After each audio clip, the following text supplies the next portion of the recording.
நாம் இந்த உலகத்துல ஒரு அழகான ஒரு வீடு கட்டணும்னா அந்த வீட்டோட அத்திவாரம் அதோட பேஸ்மெண்ட் ரொம்ப ஸ்ட்ராங்கா இருக்கணும். ஏன்னா ஒரு வீடு கட்டும்போது அதுக்கான புற தாக்கங்கள் நிறைய என்ன செய்யும் எங்களுக்கு.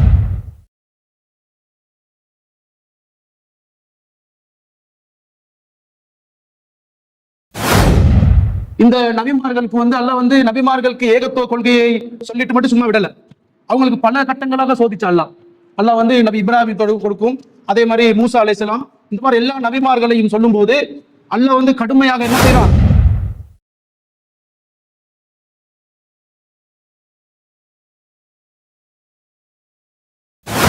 நாங்க இந்த ஈமான் கொண்டு நாங்க எப்பயோ ஒரு நாள் சொர்க்கம் போயிடலாம்னு சொல்லி நாங்க நினைச்சுக்கிட்டு இருக்கிறோம். ஆனால் நம் வாழ்வில் என்ன செய்யல, நாங்க இன்னமும் அந்த ஈமான்ல அந்த உறுதியாக அல்லாஹ்வின் பாதையில செய்யற வேலையை செய்யாம நாங்க என்ன செய்யறோம், இப்படியே எங்களுக்கு ஒரு நம்பிக்கை இருக்கு சொர்க்கம் போயிடலாம்னு சொல்லி. ஆனா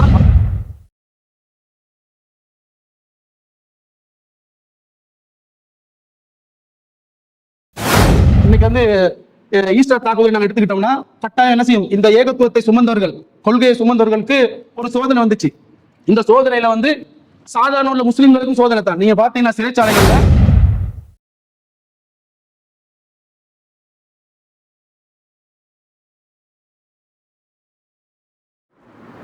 இன்னல் ஹம்தலில்லாஹ் நஹ்மதுஹு வ நஸ்தஈனுஹு வ நஸ்தக்ஃபிருஹு வ நஊது பில்லாஹி மின் ஷுரூரி அன்ஃபுஸினா வ மின் ஸய்யிஆத்தி அமாலினா மை யஹ்திஹில்லாஹு ஃபலா முதில்ல லஹு வ மை யுத்லில் ஃபலா ஹாதிய லஹு வ அஷ்ஹது அன் லா இலாஹ இல்லல்லாஹ் வஹ்தஹு லா ஷரீக லஹு வ அஷ்ஹது அன்ன முஹம்மதன் அப்துஹு வ ரசூலுஹு அம்மா பாத்.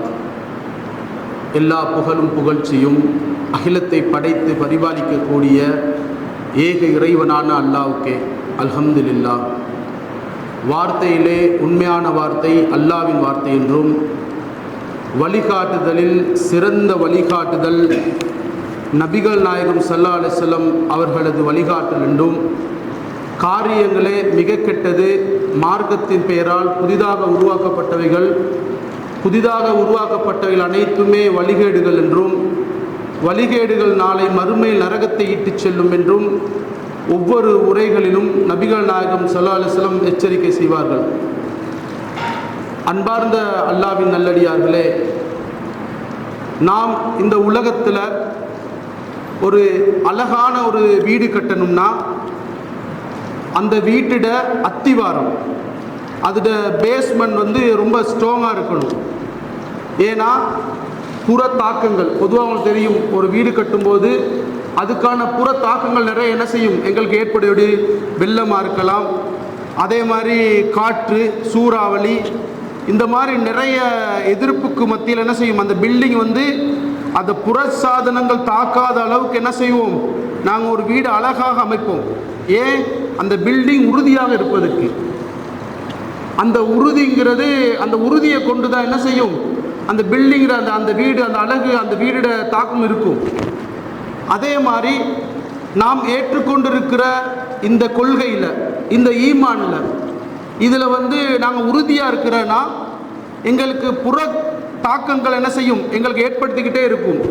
அதை எப்படி சொல்கிறான்னு அல்லாஹ் சொல்லும்போது, புறத்தாக்கங்களாக எல்லாத்துக்குமே எந்த அளவில் இருக்குது அல்லாஹ் சொல்கிறான். உச்சத்தை தொட்டவர்கள் தான் ஈமான்ல, உச்சத்தை தொட்டவர்கள் தான் நபிமார்கள். இந்த நபிமார்களுக்கு அல்லாஹ் நபிமார்களுக்கு ஏகத்துவ கொள்கையை சொல்லிட்டு மட்டும் சும்மா விடலை.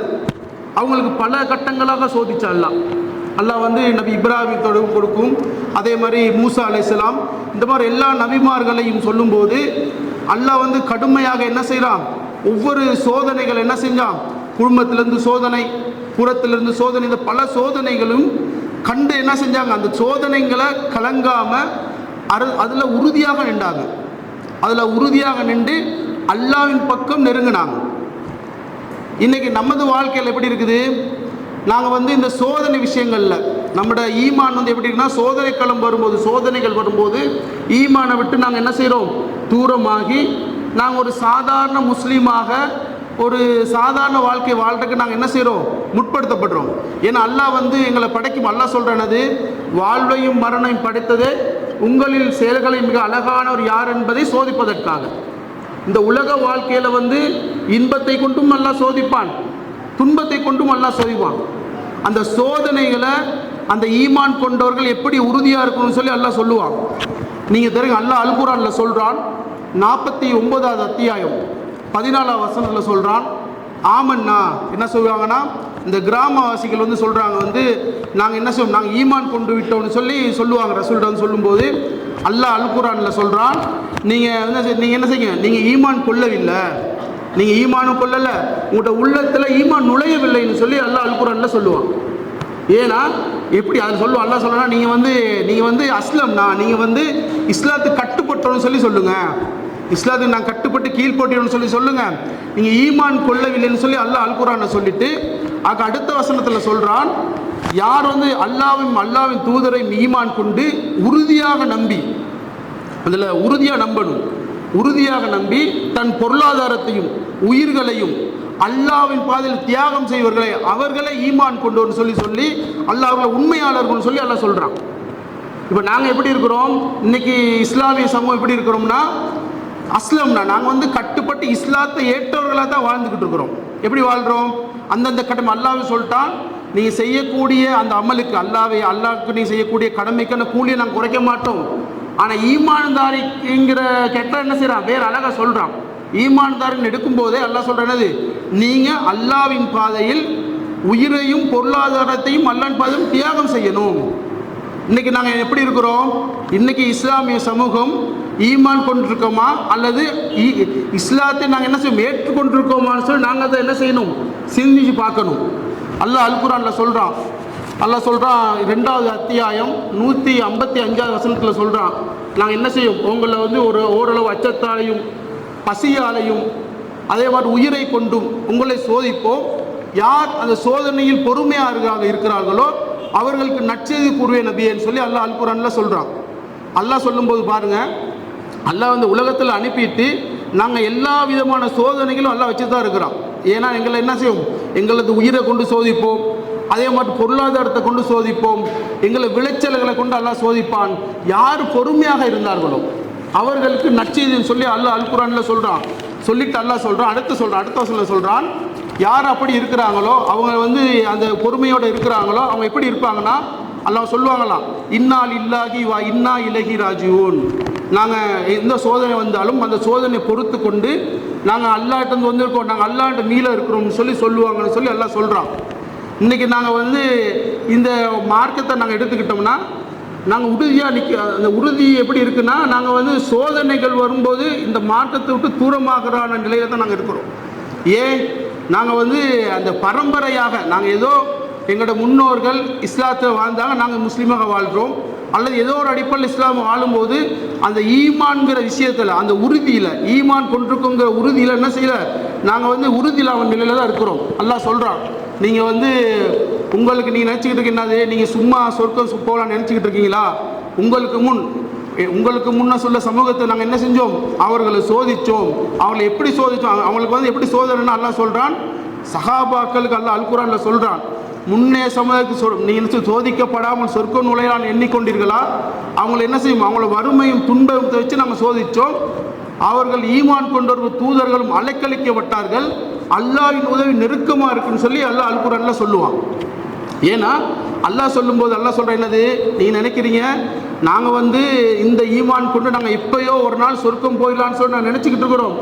ஆனால் நம் வாழ்வில் என்ன செய்யலை, நாங்கள் இன்னமும் அந்த ஈமானில் அந்த உறுதியாக அல்லாஹ்வின் பாதையில் செய்கிற வேலையை செய்யாமல் நாங்கள் என்ன செய்கிறோம், இப்படியே எங்களுக்கு ஒரு நம்பிக்கை இருக்குது சொர்க்கம் போயிடலான்னு சொல்லி. ஆனால் அல்லாஹ் அப்படி சொல்ல, நாங்கள் சோதிப்போம், உங்களை நாங்கள் சோதித்து உங்களை நாங்கள் என்ன செய்வோம், சொர்க்கத்துக்காக என்ன செய்யும், நாங்கள் சோதனைக்கு உள்ளாக்குவோம்னு சொல்லி அல்லாஹ் அல் குர்ஆன்ல சொல்கிறோம். நாங்கள் இப்படி பாருங்கள், இன்றைக்கி இந்த நீங்கள் கடைசியாக பார்த்துருப்பீங்க, இன்றைக்கி வந்து ஈஸ்டர் தாக்குதலை நாங்கள் எடுத்துக்கிட்டோம்னா கட்டாயம் என்ன செய்யும், இந்த ஏகத்துவத்தை சுமந்தவர்கள் கொள்கையை சுமந்தவர்களுக்கு ஒரு சோதனை வந்துச்சு. இந்த சோதனையில் வந்து சாதாரண உள்ள முஸ்லீம்களுக்கும் சோதனை தான். நீங்கள் பார்த்தீங்கன்னா சிறைச்சாலைகளில் 10 பேர் ஏகத்துவத்தை சுமந்தவர்கள் இருந்தாங்கன்னா 100 பேர் என்ன செய்வாங்க, பொதுவான முஸ்லீம்களும் இருந்தாங்க. நாங்கள் நினைச்சுக்கிட்டு இருக்க எப்படி, நாங்கள் இந்த கொள்கையை எடுத்துரைக்கிறனால கொள்கையில் அங்கே நிற்கிறனால நாங்கள் சோதனையில் வந்து இதனால தான் சோதனை, நாங்கள் இதை விட்டு நாங்கள் தூரமாயின்னு நினச்சிக்கிட்டு இருக்கிறோம்.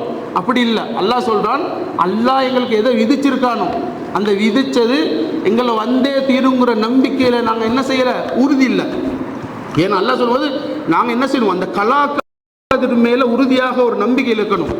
நம்பிக்கை இல்லைன்னா நாங்கள் என்ன செய்வோம், இந்த கொள்கையை நாங்கள் ஏகத்துவத்தை சுமந்து எப்படி இருக்கிறோம்னா, நாங்கள் ஏதோ ஈமான் கொண்டு நாங்கள் முஸ்லீமாக வாழ்கிறோம், அந்த முஸ்லீம்ங்கிற எண்ணத்தோடு மரணிக்காமல் எங்களது வாழ்வில் அல்லாஹ்வோட விஷயத்தில் எங்களோட உயிரையும் பொருளாதாரத்தையும் நாங்கள் என்ன செய்யும், தியாகம் செய்யணும். அல்லாஹ் அல் குர்ஆனில் 9வது அத்தியாயம் 24வது வசனத்தில் சொல்கிறான், மிகப்பெரிய ஒரு பகுதி. அல்லாஹ் சொல்கிறான், உங்களது பெற்றோர்களை விட, உங்களது பிள்ளைகளை விட, நீங்கள் உங்களது மனைவிமார்களை விட, உங்களோட குடும்பத்தை விட, சகோதரர்களை விட, நீங்கள் உங்களோட மனைவிமார்கள், நீங்கள் நஷ்டத்தை அஞ்சுகிற வியாபாரத்தை விட, அதே மாதிரி உங்களோட சொத்தை விட, உங்களுடைய வீட்டை விட அல்லாவையும் அல்லாவின் தூதரையும் அல்லாவின் பாதையில் அறப்போர் செய்வதை விட நேசமாக இருந்தால் அல்லாஹ்வோட சோதனை கட்டளை வரும்னு சொல்லி அல்லாஹ் அல் குர்ஆன்ல சொல்லுவான். இன்றைக்கி எப்படி இருக்கிறோம், நாங்கள் எங்களோட வாழ்க்கையில் வந்து நாங்கள் ஒரு மார்க்கத்தை நாங்கள் இன்றைக்கி எப்படி செய்ய போகிறோம்னா, ஒரு கொள்கை ஏகத்துவம் சரியாக இருக்குது, அல்லாஹ்வோட வகி இந்த கொள்கை சரியாக இருக்குன்னு சொல்லி நாங்கள் ஏற்றாலும் அதுக்கு வரமாட்டோம். ஏன்னா அந்த 8 கூட்டத்தார் மேலே உள்ள நேசம். அல்லாஹ் சொல்லிட்டா வந்து 8 கூட்டத்தாரை நேசிக்க வேணான்னு சொல்ல, அல்லாவை விட, அல்லாவின் தூதரை விட, அல்லாவின் பாதையில் அறப்போர் செய்வதை விட இது நேசமாக இருக்கக்கூடாது. அதுக்கு கீழே தான் அந்த 8 கூட்டமும் வரணும். நீங்கள் பார்த்தீங்கன்னா நம்மளோட சோதனைகளை எடுத்து பார்த்தீங்கன்னா, நாங்கள் இந்த 8 கூட்டத்தாருக்குள்ளே தான் நம்ம சோதனைகளே வரும். நாங்கள் ரொம்ப மனைவியை நேசித்தோம்னா, மனைவிக்கு வந்து நாங்கள் மார்க்க ரீதியான ஹலாலான்னு வரும்போது அந்த இடத்துல அட்ஜஸ்ட் பண்ணுவோம். தண்ட பிள்ளை வந்து மார்க்கத்துக்கு முரணாக ஒரு என்ன செய்கிறார், அவர் என்ன சார் லீசிங்கில் ஒரு வாகனம் வாங்க பார்க்குறாரு. அப்போ நாங்கள் என்ன செய்வோம், தன் பிள்ளை மேலே பாசமாக இருக்கிறோம். அந்த பாசமான இருக்க கட்டத்தில் என்ன செய்வோம், அதை கண்டு கொள்ளாத நிலைவுக்கு நாங்கள் மாறுறோம். ஏன், இந்த தன் பிள்ளை மேலே பாசம். நீங்கள் எடுத்து பார்த்தீங்கன்னா ரசூலோட சாச்சா, நபிகள் நாயகத்தோட சாச்சா வந்து எந்த அளவு இருக்கிறாங்க, இந்த கொள்கைக்காக, இந்த ஏகத்துவ கொள்கை தெரியுது, இது சரியானது, இது உண்மையானது, இதுக்கு நாங்கள் அவங்க நிறைய என்ன செய்யறாங்க, சப்போர்ட் பண்ணுறாங்க, பாதுகாப்பு அளிக்கிறாங்க ரசூலுல்லாவுக்கு. ஆனால் அந்த குறைசி காப்பியங்கள் என்ன சொல்கிறாங்க, மரண தருவாயில் சொல்கிறாங்க, நாங்கள் குறைசி குடும்பம், எங்களோட முன்னோர்கள் வந்த கொள்கையை விட்டு நீ போறியா. அவங்க பார்க்குறாங்க இந்த குடும்பம், இந்த அந்தஸ்து, இதை விட அவங்களுக்கு நேசம் வரல. என்னது, அல்லாஹ் மேல நேசம் அல்ல, அல்லாஹ் மேல தூதர் நேசம் அல்ல. அதனால என்ன செஞ்சாங்க, அவரோட மரணம் என்னது, ஒரு இறை மறுப்பான நிலையில் மரணிக்கிறாங்க. இதே மாதிரி தான் நாங்கள் என்ன செய்யணும், எங்களுக்கு வந்து நாங்கள் அந்த 8 கூட்டத்தாரை நாங்கள் நேசிக்கிறதுல எந்த குற்றமும் இல்லை. அல்லாவை விட, அல்லாவின் தூதரை விட நாங்கள் என்ன செய்யணும், முக்கியத்துவம் படுத்தக்கூடாதுன்னு சொல்லி அல்லாஹ் அல் குர்ஆனில் சொல்கிறான். இதுக்கு ஒரு உதாரணம் தான் உங்களுக்கு தெரியும், எகிப்திய நாகரிகம். இந்த உலகத்தில் வந்து ஃபாரோன்கிறவர் அவன் என்ன சொன்னான், ஆனால் ரப்புக்குள் முல் ஆலா, அவன் தன்னை கடவுள்னு சொன்னான். உலகத்தில் என்ன தன்னை கடவுள்னு சொல்ல மிகப்பெரிய ஒரு ஆட்சியாளன்.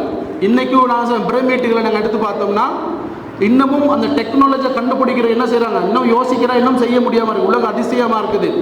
அப்போ அந்த அவங்களோட மனைவி ஆசியார் அலி என்ன சொல்கிறாங்க, அவங்க வந்து இவன் தன் கடவுளுங்கிறான். அப்போ அதுக்காக என்ன செய்ய, அல்லாஹ் வந்து தூதர் மூசா அலைஹிஸ்ஸலாம் குழந்தையாக பிறக்க வச்சு அந்த குழந்தை என்ன செய்கிறாங்க, ஃபிரௌனோட கொள்கை எப்படின்னா, தனக்கு எதிராக பெண் பிள்ளைகளை வச்சுருவான், ஆண் பிள்ளை என்ன செஞ்சிருவான், கொன்றுவான். இதுதான் அவனோட கொள்கையாக இருக்குது. ஏன்னா அவனுக்கு எதிராக யாருன்னு வந்துடக்கூடாது, அவன் தன் கடவுளுங்கிறான், அவனுக்கு எதையும் செய்ய முடியுங்கிற அளவுக்கு நிற்கிறான். அப்போ தன் மனைவி சொல்கிறாங்க, அந்த குழந்தை வந்து ஆற்றுல வந்து அழகாக இருக்குது. மூசா அலைஹிஸ்ஸலாம் இந்த குழந்தையால் தான் ஃபிரௌனுக்கு வந்து சோதனை வரும்னு சொல்லி தெரியாது. ஆனால் குழந்தை, இந்த மனைவி சொல்கிறா, இந்த குழந்தை என்ன செய்வோம் நாங்கள் வளர்ப்போமேன்னு சொல்லும்போது அதை ஏற்றுக்கொள்கிறாங்க. அதை ஏற்றுக்கொண்டு என்ன செய்யணும், அதை வளர்க்குறாங்க. இந்த வளர்க்கும் போது என்ன, அந்த பாசம் பாருங்கள், அவன் அவ்வளோ உறுதியாக நின்று தன் மனைவி சொல்லி கட்டுப்படுறான். அது கட்டுப்பாடுங்கிற எப்படி, அந்த நேசத்துக்கு கட்டுப்பட்டு அந்த குழந்தை வளர்க்கெடுக்கிறாங்க.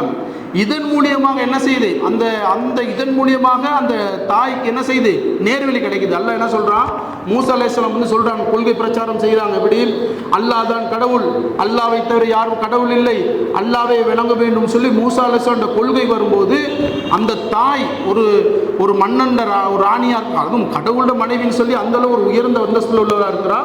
அப்படி இருந்தும் என்ன செய்கிறா, இந்த கொள்கை தன் கணவனை விட, இந்த உலகத்தில் உள்ள எல்லாத்தையும் விட, அந்த சொகுபோகங்கள், அந்த அரச மாளிகை, இது எல்லாத்தையும் விட என்ன செய்யுது, அதுதான் அந்த அந்த அந்த அந்த மார்க்கம் தான் முக்கியமாக இருக்குது. அப்போ என்ன செய்கிறாங்க, அந்த கொள்கையை ஏற்றுக்கொள்கிறாங்க. ஏற்றுக்கொண்டுட்டு அல்லாஹ் அல் குர்ஆனிலே சொல்கிறாங்க, என்ன சொல்கிறாங்களாம், அவங்க சொல்ல, ஏன் அல்லாஹ் எனக்கு மறுமையில் என்ன சொர்க்கத்தில் ஒரு மாளிகையை தந்துடு, இந்த ஃபிரௌன்ட்ட இருந்தும் ஃபிரௌன்ட சோதனையிலிருந்து என்னை பாதுகாத்துருன்னு சொல்லி அந்த தாய் ஆசியார் அலி வந்து துவா கேட்டதாக அல்லாஹ் அல் குர்ஆனில் சொல்லுவாங்க. ஏன்னா நீங்கள் பாருங்கள், அவங்க அல்லாஹ் சொல்லுவாங்க வந்து 2 பெண்களை மூமின்களின் முன்னுதாரணமாக சொல்லுவாங்க, மரியம் அலைஹிஸ்ஸலாத்தையும் ஆசியார் அலியையும். ஏன்னா அவங்க எந்த இந்த கொள்கை வந்து எந்த இடத்துல இருந்து எப்படி வரும்னு சொல்லி தெரியாது. நாங்கள் நினச்சிக்கிட்டு இருக்கோம் என்னது, இன்னைக்கு நாங்கள் முஸ்லீமாக பிறந்ததுக்காக நாங்கள் இருக்கிற இடம் நாங்கள் சரியாக நிற்கிறோம், நாங்கள் ஈமான்ல உறுதியாக நிற்கிறோம் நாங்கள் நினச்சிக்கிட்டு இருக்கிறோம். ஆனால் அப்படி இல்லை. நாங்கள் எப்படி பார்க்கணும்னா, அல்லாஹ்ட மார்க்கம் சொல்லி வந்தால் அல்லாஹ்வின் வஹீயின் எது சரியாக இருக்குதோ, அல்லாஹ் சொல்லியிருக்கிறானா, நபிகள் நாயகம் ஸல்லல்லாஹு அலைஹி வஸல்லம் செஞ்சிருக்கிறாங்களா, மார்க்கத்துக்கு முரணாதாக இருக்குதான்னு சொல்லி நாங்கள் என்ன செய்யணும், அந்த விஷயத்தில் உறுதியாக நாங்கள் நிற்கணும். ஏன்னா அப்படித்தான் என்ன செஞ்சாங்க, ஈமான் கொண்டவர்கள் எல்லாமே உறுதியாக நின்றார்கள். அதே மாதிரி அல்லாஹ் அல் குர்ஆனில் சொல்கிறான், அல்லாஹ் அல் குர்ஆனில் சொல்லும்போது யார் 46வது அத்தியாயம் 13வது வசனத்தில் சொல்கிறான், எங்கள் இறைவன் அல்லாஹ் என்று கூறி அதில் யார் உறுதியாக நின்றார்களோ. இன்றைக்கி என்ன செய்கிறாங்க, நீங்கள் எடுத்து பார்த்தீங்கன்னா இந்த சோதனை காலங்களில் இன்றைக்கி என்ன செய்கிறோம், இந்த கொள்கையை பேரளவுக்கு நாங்கள் ஏதோ அந்த கடமையை முடிச்சிருவோம். எங்களோட ஜும்மா எப்படி கடமையோ, பரலான கடமையோ, அந்த மாதிரி அமல்கள் விஷயத்தில் நாங்கள் உறுதியாக இருக்கிற மாதிரி இந்த கொள்கையை நிலைநிறுத்துறதில்ல, இந்த கொள்கையை எடுத்துரைக்கிறதில்ல, இந்த மார்க்கத்தை கொண்டு போய் சேர்க்கறதுல, இந்த அல்லாஹ்வின் பாதையில் இந்த தியாகம் செய்கிறதில் என்ன செஞ்சோம், பயந்து என்ன செஞ்சோம், சாதாரண என்ன செய்யும், நாங்கள் ஒரு முஸ்லீமாக ஒரு மனிதன் சாதாரண எப்படி வரோமோ ஒரு கலாச்சாரம் முஸ்லீமாக வாழ்கிறோம். அல்லாஹ் சொல்கிறான், இப்படி யார் எங்களை என்ன செய்யும், அல்லாஹ்ன்னு கூறி, அல்லாஹ் தான் என் கடவுள்னு சொல்லி கூறி அதில் உறுதியாக நின்றார்களோ, இஸ்திகாமத்தோடு யார் நின்றார்களோ அவர்களுக்கு அச்சமும் இல்லை கவலையும் இல்லைன்னு சொல்லி அல்லாஹ் சொல்கிறான். ஏன் நாங்கள் அல்லாஹ்ட நாங்கள் நம்பணும்படி, நாங்கள் முஸ்லீமாக பிறந்துட்டு அல்லாஹ்வை நம்பிட்டோம்னா, அல்லாஹ்வை ஈமான் கொண்டு விட்டோம்னா, அல்லாஹ் தான் என் கடவுள், அல்லாஹ் தான் எனக்கு விதியை ஏற்படுத்தியிருக்கிறான், அல்லாஹ் எனக்கு மறுமையில் அந்த சொர்க்க சோலைகளை தருவானுங்கிற நம்பிக்கையில் நாங்கள் உறுதியாக நின்றோம்னா நாங்கள் கவலைப்பட மாட்டோம், நாங்கள் பயப்படவே மாட்டோம். இன்றைக்கி என்ன செய்யுது, அல்லாஹ் சொன்ன மாதிரி நாங்கள் என்ன உங்களை சோதிப்போம், இதால் பயத்தால் சோதிப்போம்னு அல்லாஹ் சொல்லும்போது நாங்கள் என்ன செஞ்சிடறோம், பயம்தான் எங்களோட வாழ்க்கையாக மாறிக்கிட்டு இருக்குது. எதுக்கு பயப்படுறோம், படைப்பினத்துக்கு. நாங்கள் செய்யக்கூடியது அநியாயங்கள் இல்லை, ஏமாற்றங்கள் இல்லை, நாங்கள் அநியாயம் செய்யலை, ஏமாற்றம் செய்யலை, உண்மையாக சொல்கிறோம், உண்மையை கொண்டு போய்ட்டு சேர்க்குறோம், உண்மையாக நாங்கள் நிற்கணும். அல்லாஹ் எங்களுக்கு என்ன செய்யணும், எதை கட்டளையிட்டாலும் அதுக்கு நாங்கள் கட்டுப்படுறோம். ஆனால் நாங்கள் எப்படி இருக்கிறோம், இந்த விஷயத்தில் நாங்கள் என்ன செய்யலை, நாங்கள் உறுதியோடு இல்லை. அல்லாஹ் சொல்லுவான், உங்களுக்கு எல்லாமே தெரியும், இந்த மார்க்கத்தை பொறுத்தளவில் நாங்கள் இப்போ இதை ஏற்றுக்கொண்டிருக்கிறோம், இதை ஏற்றுக்கொண்டு எங்களோட வாழ்க்கையில் இதை தியாகம் செய்கிறதுக்கு சில படிப்பினைகள் அல்லாஹ் சொல்லுவான். உங்களுக்கு தெரியும், சனிக்கிழமை மீன்பிடி சம்மந்தமாக சொல்லும்போது ஒரு சமூகம் இருந்தாங்க, இஸ்ரேலிய சமூகம். அவங்க கரையோரத்தில் வாழ்ந்தவர்கள். இஸ்ரேல் சமூகத்தை பொறுத்தளவில் அவங்களுக்கு தெரியும், அல்லாஹ் என்ன செய்யணும், சொர்க்கத்திலேருந்து உணவை தாராம், அவங்களுக்கு நிறைய என்ன செஞ்சான், அல்லாஹ் அருட்கொடையாக நிறைய தந்திருந்தான். ஏன்னா மூசா அலைஹிஸ்ஸலாம் ஃபிரௌனுக்கு அடிமையாக இருந்தவர்கள், ஏன்னா அடிமைத்துவத்தில் வச்சிருந்தான் ஃபிரௌன். அந்த அளவுக்கு அந்த சமூகத்தை மீட்டெடுத்து அல்லாஹ் என்ன செய்ய, நபிமார்கள் மூலியமாக என்ன செஞ்சான், நிறைய அவர்களுக்கு அருட்கொடையை தந்தான். அந்த சமூகத்தில் என்ன செய்கிறாங்க, அல்லாஹ் சில சோதனைகளை என்ன செய்ய, சட்டங்களை போடுவான். அவர்களுக்கு சனிக்கிழமை என்ன செய்யக்கூடாது, நீங்கள் மீன் பிடிக்க போகக்கூடாது. அப்போ அன்னைக்கு என்ன நடக்குதுன்னா, இப்போ நம்மளுக்கு வெள்ளிக்கிழமை ஜும்மா அன்னைக்கு இன்றைக்கி வியாபாரத்துக்கு போகக்கூடாதுன்னு சொல்கிற மாதிரி, சனிக்கிழமை அவளுக்கு நாளே என்ன செய்யக்கூடாது, அந்த மீன்பிடி அந்த கடலில் என்ன செய்யும், அந்த கடலில் போய்ட்டு மீன் பிடிக்கக்கூடாதுன்னு சட்டம். ஆனால் அன்னைக்கு தான் என்ன செய்யுமா, மீன்கள் நிறைய என்ன செய்யும், காட்டுமா, இப்படி மீன்கள் வரும் நிறைய. அல்ல, ஏன்னா அன்னைக்கு தான் பிடிக்கிறதுக்கு ஆசையாக இருக்கும், அது சோதனை என்ன செஞ்சால் அல்லாஹ் வச்சுருப்பான். அப்போ இவங்க என்ன செய்யணும், ஒரு கூட்டம் என்ன செய்கிறாங்க, இதை நாங்கள் என்ன செய்வோம், அதை நாங்கள் பிடிச்சிக்கொள்வோம், பிடிச்சி நாங்கள் என்ன தொழிலை ஸ்டார்ட் பண்ணுவோம்னு சொல்லி உள்ளே மாறுது. ஏன்னா உள்ளவங்கள் எப்படி தெரியுமா, நம் சமூகத்தில் கூட என்ன இருக்குது, இன்றைக்கி என்ன செய்கிறாங்க, ரிஸ்க் மேலே நம்பிக்கை எப்படி இருக்குது, ரொம்ப குறைவாக தான் இருக்கிறோம். அல்லாஹ் இன்றைக்கி பாருங்கள், எங்கிட்ட சமூகம் பெரிய பெரிய இடங்களில் போய்ட்டு பார்த்தீங்கன்னா போதை வஸ்து வியாபாரத்திலாம் டொப்பில் நிற்கிறாங்க. பாகிஸ்தானாக இருக்கலாம், ஆப்கானிஸ்தானாக இருக்கலாம், இந்த மாதிரி நிறைய இடங்களில் இந்த மது வியாபாரங்களில் பாவமான காரம். இன்றைக்கி இன்வெஸ்ட்டுங்கிற பேரில் வட்டி விஷயத்தில் வட்டிங்கிறதே ஒரு கணக்கே இல்லாமல் சும்மாவே என்ன செய்வாங்க, பேருக்கு சொல்லுவாங்க இன்று நாங்கள் என்ன இன்வெஸ்ட்மெண்ட் பண்ணுறோம். அந்தளவுக்கு என்ன செய்யும் இஸ்லாமிய சமூகம் அந்த ஒரு உலக சுகங்களாக வாழ்கிறதுக்கு, உலகத்தை இன்பகரமாக வாழ்கிறதுக்கு மார்க்கத்தை வந்து ஒரு தேவைக்கு யூஸ் பண்ணுறாங்க. பெருநாளைக்கும் ஒரு கலாச்சாரத்துக்கும் யூஸ் பண்ணுறோம். இவரில் இப்போ இது எப்படி நடக்குது? அவங்க சொல்லிட்டாங்க சனிக்கிழமை நீ கட்டினா ஒரு கூட்டம் பார்க்குறாங்க, நாங்கள் போயிட்டு என்ன செய்ய மீன் பிடிப்போம்னு சொல்கிறாங்க. இன்னொரு கூட்டம் சொல்கிறாங்க அல்லாஹ் அவங்களுக்கு விதிச்சிட்டான் தானே, அவங்களுக்கு வந்து அவங்களுக்கு என்ன செய்யும், இவங்க போயிட்டு பிடிச்சா அவங்களுக்கு தண்டனை இருக்குது, நாங்கள் அதை விட்டுருவோம், நாங்கள் வந்து அதை பேச தேவையில்லைன்னு சொல்கிறாங்க. அதில் இன்னொரு கூட்டம் சொல்கிறாங்க தடுக்கிறாங்க, நீங்கள் போகாதீங்க, அல்லாஹ்வோட சாபம் வரும், அல்லாஹ் வந்து இது வந்து நம்மளுக்கு பெரும் தண்டனை அமையும் அப்படின்னு சொல்லி தடுக்கிறாங்க. அப்போ அல்லாஹ் சொல்கிறான், அந்த தடுக்கிற கூட்டம் சொல்லுது ஏன் நீங்கள் தடுக்கிறேன்னு சொல்லும்போது அது வந்து எங்களுக்கு கடமை. ஏன்னா அல்லாஹ் தடுத்ததை சொல்லாட்டி அந்த அவங்க கடமையில் நாங்கள் வந்து அது எங்களுக்கு ஒரு கடமை, அது கடமை ஒன்று இருக்குது, அல்லது அவங்க மீளலாம், அவங்க என்ன அந்த பாவமான காரியத்தில் மீளக்கூடுன்னு சொல்லி அவங்க சொல்கிறாங்க. அப்படி சொல்லிட்டு அல்லாஹ் சொல்கிறான், யார் அந்த போனார்களோ அதுக்கு யாரும் அது தேவையில்லை, அல்லாஹ் விதிச்சதான் நடக்கும்னு சொல்லி சொன்னாங்களோ அவர்களை வந்து குரங்குகளாக மாற்றப்பட்டோன்னு சொல்லி அல்லாஹ் அல் குர்ஆனில் சொல்லுவோம். மற்ற இவங்க மட்டும் தான் நீயே வச்சுருக்கிறோம். இன்றைக்கி நாங்கள் எப்படி இருக்கோம்னா, இன்றைக்கி எப்படி எங்களோட சமூக வாழ்க்கை போய்கிட்டு இருக்குன்னா, இஸ்லாமிய சமூகமாக வாழ்கிறோம். பிறக்கிற பிள்ளைகள் எப்படின்னா இஸ்லாத்தை விட்டு பிறக்கிறாங்க. இன்றைக்கி நாங்கள் வந்து இந்த மார்க்கத்தை ஏகத்துவத்தை நாங்கள் நிலைநாட்டாட்டி நாமும் என்ன செய்யணும், ஒரு காலத்தில் இந்த இஸ்லாமிய சமூகம் மாறி ஒரு நாஸ்திக சமூகமாக, கம்யூனிஸ்ட் சமூகமாக, இணை வைக்கக்கூடிய சமூகமாக இன்றைக்கி போய்கிட்டு இருக்கிறாங்க. என்ன காரணம்னா இந்த மார்க்கத்தை கொண்டு போய்ட்டு சேர்க்காத ஒரு காரணம் இருக்குது. நம்மளுக்கு ஒரு கடமை இருக்குது. இந்த கடமையில் நாங்கள் எப்படி நினைக்கிறோம், நாங்கள் வந்து ஈமான் கொண்டு விட்டோம், நாம் எங்களோட பிள்ளையோட நாங்கள் என்ன செய்வோம், பிள்ளை இன்றைக்கி ஜும்மாவுக்கு வருது, பிள்ளையை அரவணைச்சிக்கிட்டு இருக்கோம், இதோட எங்களோட வாழ்க்கை முடிஞ்சிருன்னு சொல்லி நினச்சிக்கிட்டு இருக்கிறோம். ஆனால் பக்கத்து தெருவில் என்ன செய்யும், மார்க்கத்துக்கு முரணான விபச்சாரங்கள் நடக்குது, நாங்கள் அதை கண்டுக்கிறது இல்லை. கேட்டால் அவங்க வந்து லைசன்ஸ் எடுத்து செய்கிறாங்க. அதே மாதிரி என்னது, பக்கத்து தெருவில் பெரிய அளவு போதை வியாபாரத்தோட தொடர்பாக இருக்குது, அதை நாங்கள் கண்டுக்க மாட்டோம்.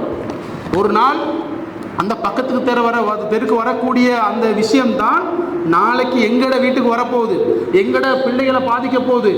நாம் இந்த இணை வைக்கக்கூடியதில் நல்ல கெட்ட காரியங்களை நாங்கள் தடுக்காட்டி, இந்த காரியங்களை நாங்கள் என்ன செய்வோம், தடுத்து நிறுத்தாட்டி நாளைக்கு நாமும் என்ன செய்வோம், எங்களோட சமூகமும் அழிஞ்சு போகும்னு சொல்லி நபிகள் நாயகம் ஸல்லல்லாஹு அலைஹி சிறந்த ஒரு விளக்கம் சொல்கிறாங்க. எப்படி சொல்கிறாங்க, நீங்கள் அந்த கப்பலில் போகிற கதை எல்லாருக்கும் தெரியும். ஏன்னா ஒரு சமூகத்தில் என்ன செய்வாங்க, கப்பலில் பயணம் செய்கிறாங்க.